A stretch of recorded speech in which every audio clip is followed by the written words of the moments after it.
Almost everyone has heard of the sadistic Jack the Ripper, but few know of another nighttime stalker of London who terrorised the streets a full century earlier. This is Fleet Street, where much of the story of the fiend who became known as the London Monster began. On a quiet Sunday evening in mid-May 1788, Mrs. Maria Smith, the young wife of a respected London physician, set out alone from her home in Stephen Street to visit a friend in Johnson's Court, just off Fleet Street. As she walked beneath the arches of the Temple Bar and along the shuttered shop fronts of Fleet Street, she became aware of a tall, thin man walking beside her. He was shabbily dressed, but had a certain air of refinement, his hat cocked at a rakish angle. Without warning, he turned and addressed her, with lewd and grotesque propositions, his voice quivering with what she later described as tremulous eagerness. Disturbed, Mrs. Smith tried to shake him off, but he kept following, alternately falling back and then rushing forward with fresh volleys of obscenity. At the entrance to Johnson's Court, she turned and demanded he leave her alone. He grinned silently. Frightened, she ran for the door of her friend's house and knocked urgently. As the door opened, the man lunged forward, stabbing her in the breast and thigh with a small blade. She collapsed into the arms of the servant who had come to admit her. Her attacker paused at the threshold before the door was slammed shut in his face. Though her stays had absorbed much of the blows, Mrs. Smith was badly shaken and confined to bed for several weeks. This was one of the earliest known attacks by the so-called London Monster, who would go on to terrorise women across the city for the next 2 years.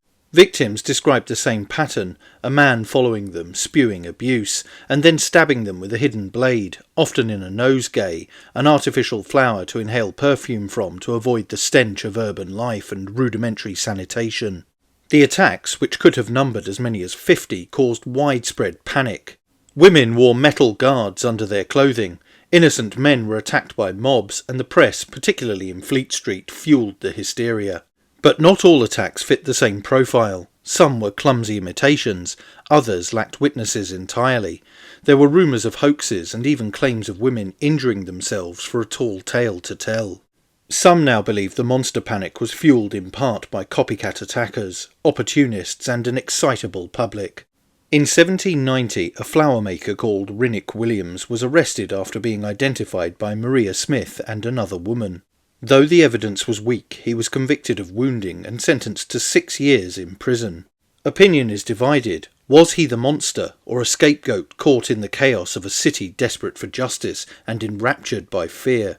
Either way, Maria Smith's encounter marked the start of one of Georgian London's most bizarre and unsettling episodes. It was a case where fear, rumour and reality became horrifically entangled. In fact, it is unlikely that Williams was the monster, whose true identity remains unknown. Some argue the attacks were the work of a single disturbed individual, others believe multiple copycats were involved, and some suggest the phenomenon was partly a product of mass hysteria and an overzealous press, as the Ripper spree would be around 100 years later in Whitechapel. Whatever the truth, the monster's reign of terror marked one of the earliest examples of a media-fuelled panic in British history, one that left its mark on London's streets and its psyche for years to come. Was the folk memory of the London Monster the archetype that birthed Jack the Ripper and spawned the feverish news coverage of the attacks in 1888? Either way, the monster was not the first or the last terrifying nighttime phantom of London. But that's it for this video. Don't forget to like, share and most importantly subscribe. And you can also support the channel on Subscribestar via the link in the description or via YouTube Super Thanks. Thanks for watching. Bye for now.